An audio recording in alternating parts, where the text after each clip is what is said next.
My dear friends, tonight I want to share with you something that will revolutionize your understanding of wealth itself. What if I told you that right now, as you listen to these words, your imagination is already constructing the bridge between your current state and the abundance you seek? What if the very restlessness you feel, the dissatisfaction with your present circumstances, is not a curse, but a divine signal that your consciousness is expanding beyond its current limitations? You see, we live in a world of infinite possibilities, yet most of us remain imprisoned by the evidence of our senses. We look at our bank accounts, our circumstances, our apparent limitations, and we conclude that wealth is for others, never for us. But I am here tonight to tell you that this is the grandest illusion of all. The truth is this: wealth is not something you acquire.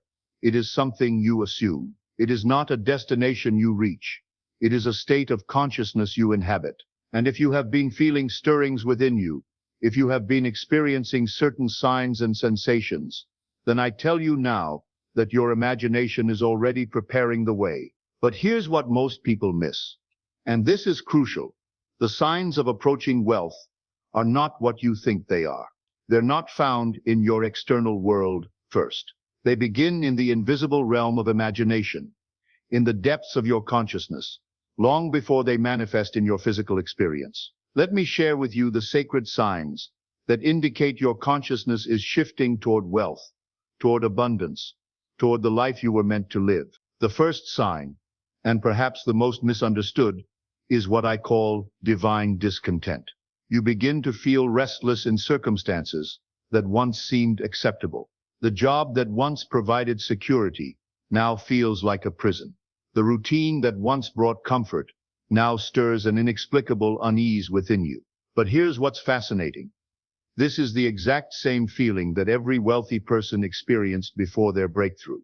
They all felt this divine stirring, this holy dissatisfaction with mediocrity. Most people resist this feeling.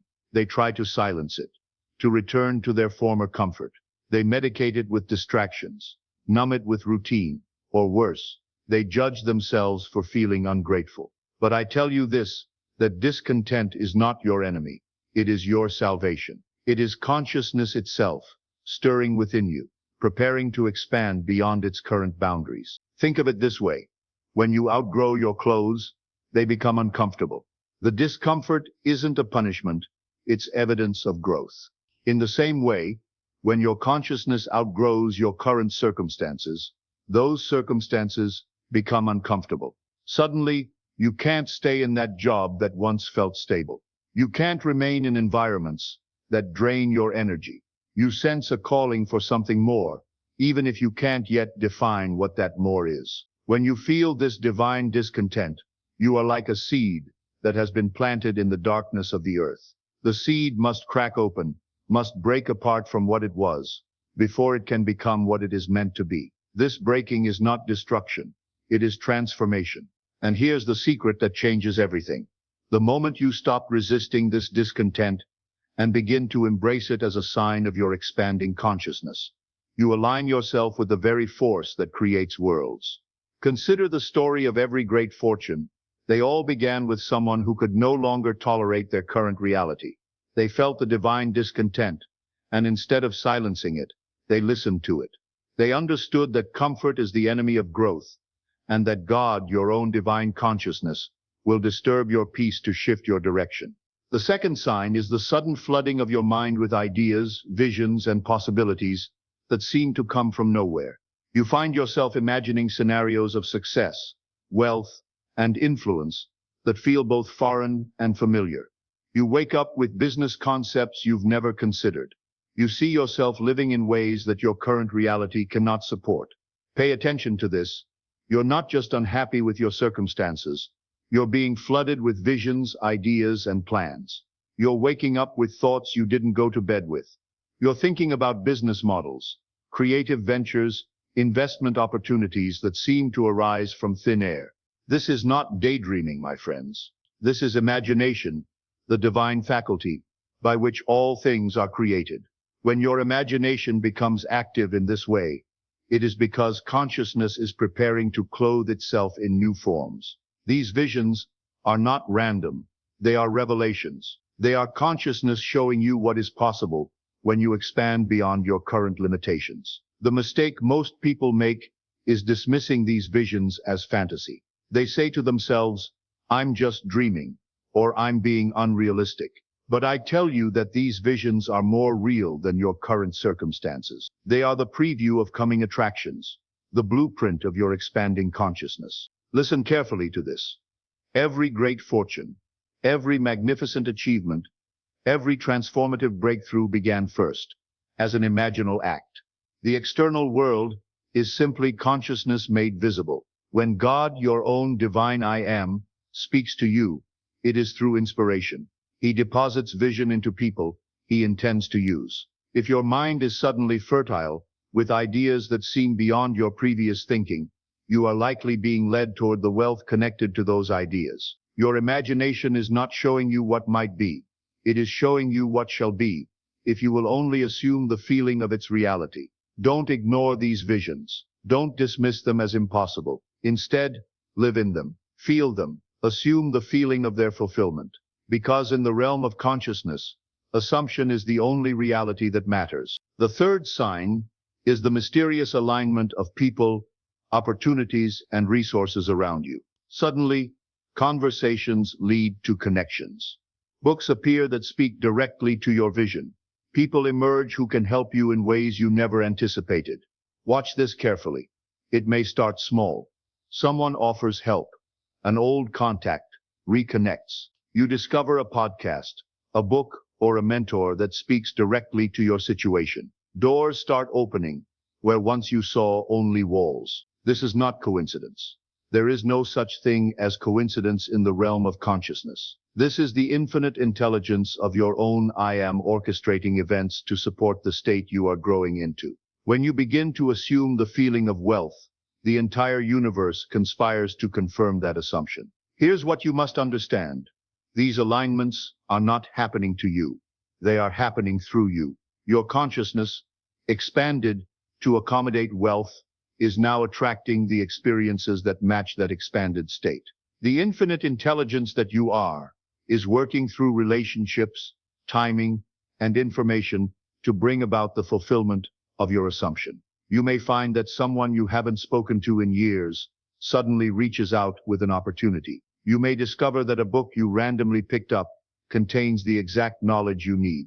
You may meet someone who introduces you to someone else who changes your life. These are not accidents. They are the natural result of consciousness in motion. The moment you truly grasp this principle, you realize that you are not a victim of circumstances. You are the operant power in your own experience. You are not waiting for luck.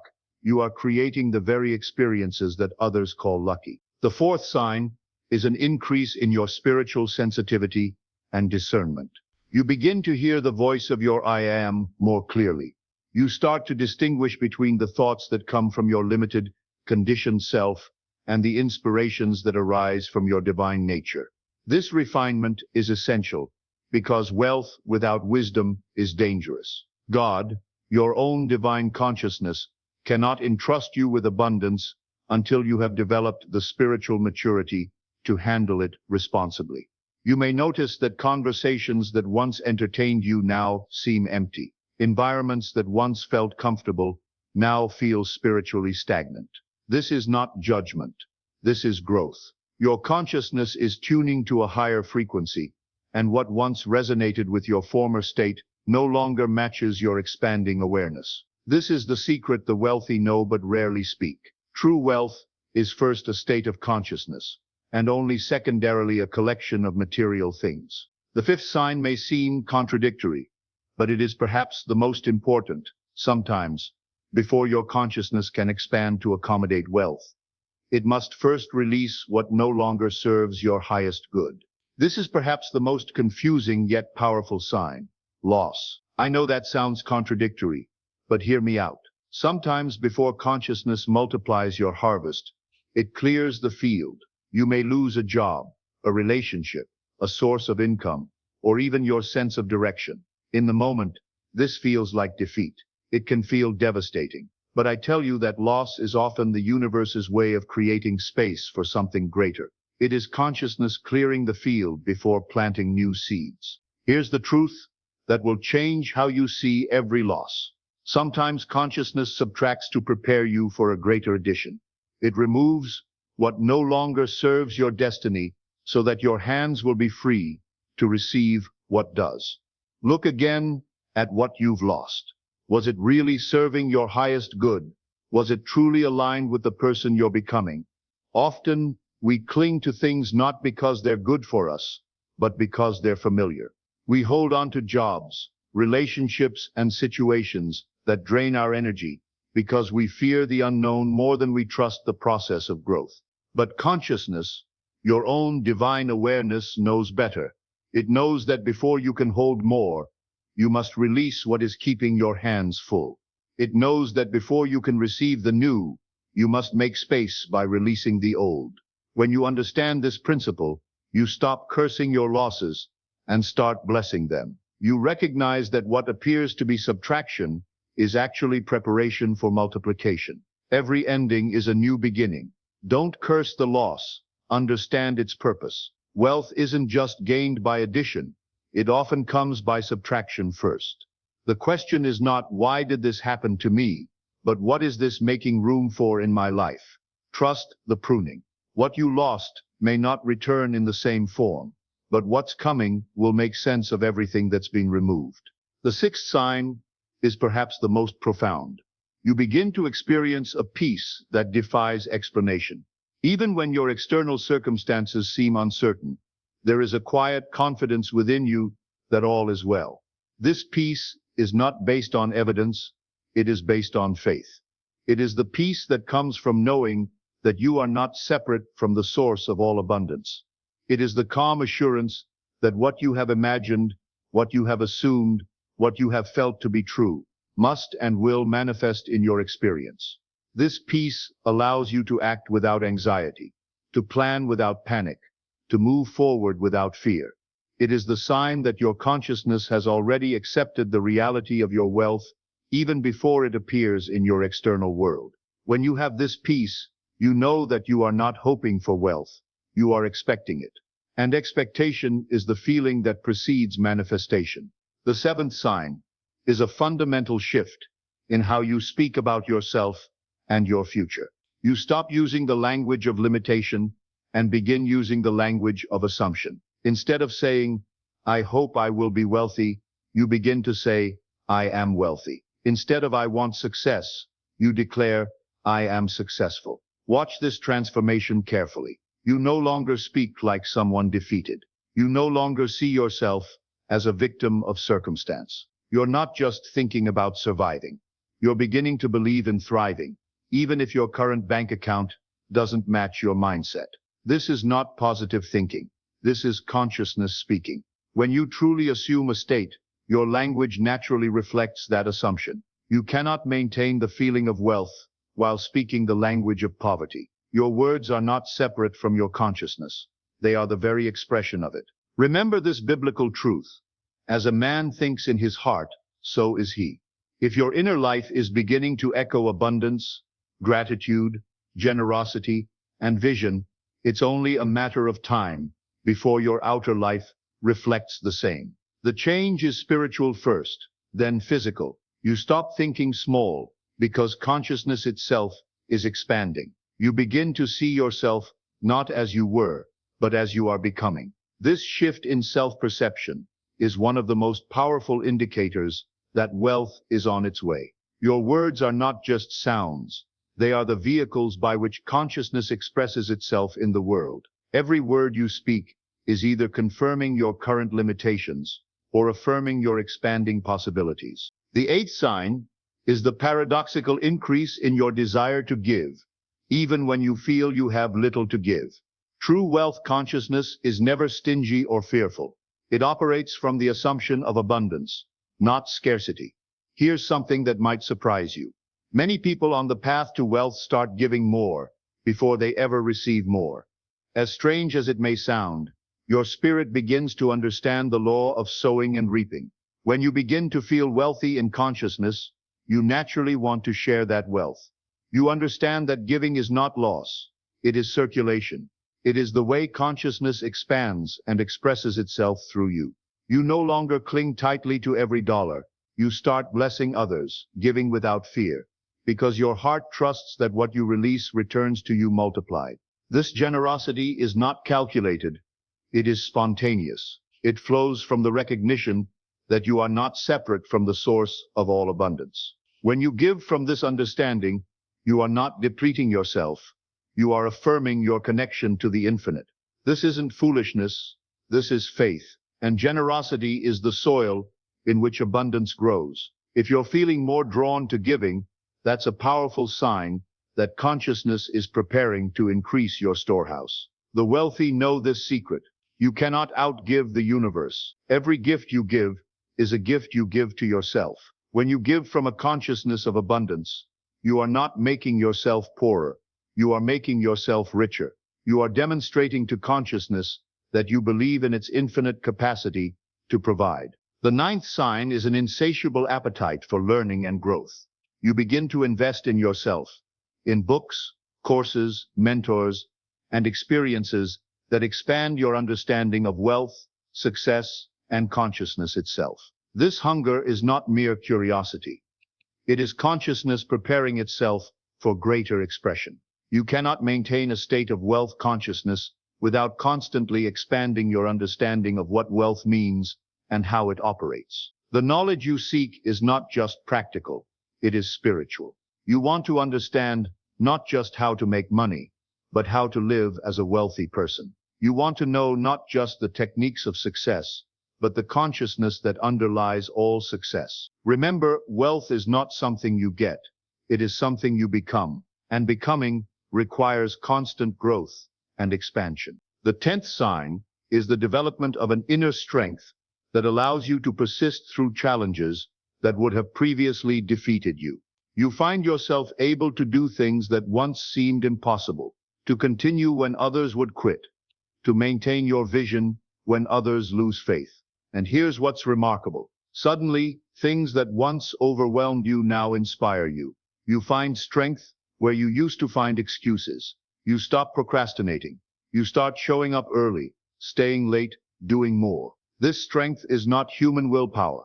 It is divine power flowing through you. It is the power of consciousness itself, expressing through your assumption of wealth. When you truly believe in your heart that you are wealthy, you find the strength to act like a wealthy person, even when the evidence suggests otherwise. That strength isn't just coming from you. It's flowing through you. That's consciousness equipping you. When it calls you into wealth, it also clothes you with the capacity to chase it. This strength manifests in many ways. The courage to start a business, the persistence to complete a project, the faith to invest in yourself, the determination to overcome obstacles. It doesn't mean the journey will be easy, but it does mean you'll be empowered. You'll find grace to do hard things that once seemed impossible. This is the strength that builds empires, creates fortunes, and transforms lives. And it is available to you right now, in this moment, if you will only assume it. Here is a fundamental principle that most people do not understand. Consciousness always creates the vision before it releases the provision. You will see the dream before you see the dollars. You will feel the calling before you touch the cash. You will have the idea before you have the income to fund it. This is not a flaw in the system. It is the system. Vision builds faith, and faith is the bridge between consciousness and manifestation. If you had all the resources from the beginning, you would not need to exercise faith. You would not need to grow. You would not need to expand your consciousness. And while that might feel frustrating or even unfair, it is actually a divine pattern. It's how consciousness works, not to confuse you, but to prepare you. Think about every major figure who was blessed with wealth and influence. Each one received a vision before they received the resources. The pattern is consistent: vision first, provision later, and in between those two, there is a process, a period of preparation and testing. The gap between your vision and your current reality is not a problem to be solved. It is a space to be filled with faith, assumption, and persistent imagination. That gap is where the magic happens. That gap is where consciousness transforms itself into form. If you've ever been given a vision that felt too big for your current reality, you're in good company. Consciousness doesn't give small visions because it's not small. The gap between your vision and your reality is not a sign that you're wrong. It's a sign that you're called. Many people wait for money to start moving, but in the kingdom of consciousness, movement often precedes money. Consciousness looks for people who act on the vision before it's fully resourced. That's how it measures faith, and faith is what activates favor. Every moment you spend faithfully imagining your vision is a moment you spend building the bridge between where you are and where you are going. My friends, what I have shared with you tonight is not theory. It is the law of consciousness itself. These signs are not random occurrences. They are the natural result of consciousness expanding beyond its current limitations. But here is the most important truth of all. You do not need to wait for these signs to appear. You can create them right now through the power of assumption. You can assume the feeling of wealth, and that assumption will create the very signs I have described. When you assume the feeling of wealth, when you live in your imagination as if you were already wealthy, your consciousness has no choice but to conform to that assumption. The external world, being simply consciousness made visible, must reflect what you have assumed to be true. Tonight, as you listen to these words, you stand at a crossroads. You can continue to live from your current limitations, or you can step into the assumption of wealth. You can remain bound by the evidence of your senses, or you can live from the truth of your imagination. But let me warn you, signs are not the destination. They are the invitation. You must respond. When consciousness gives you a vision, you must act. When it opens a door, you must walk through it. When it sends the right people, you must listen. The choice is yours, and it is the most important choice you will ever make. Because the moment you choose to assume wealth consciousness, the entire universe begins to reorganize itself to support that assumption. Heaven provides the opportunity, but you must take the responsibility. Faith without works is dead. The signs are the spark, but the fire is your responsibility. So I ask you tonight, what will you do with the signs? Will you continue to doubt them, or will you discern them? Will you ignore the small whispers, or will you follow them into fullness? I leave you with this promise. If you will assume the feeling of wealth, if you will live in your imagination as if you were already wealthy, if you will persist in this assumption despite the evidence of your senses, then wealth must manifest in your experience. We are entering a time where those who walk in faith and obedience will see unprecedented favor. I don't say that to excite you. I say that because it's happening all around the world.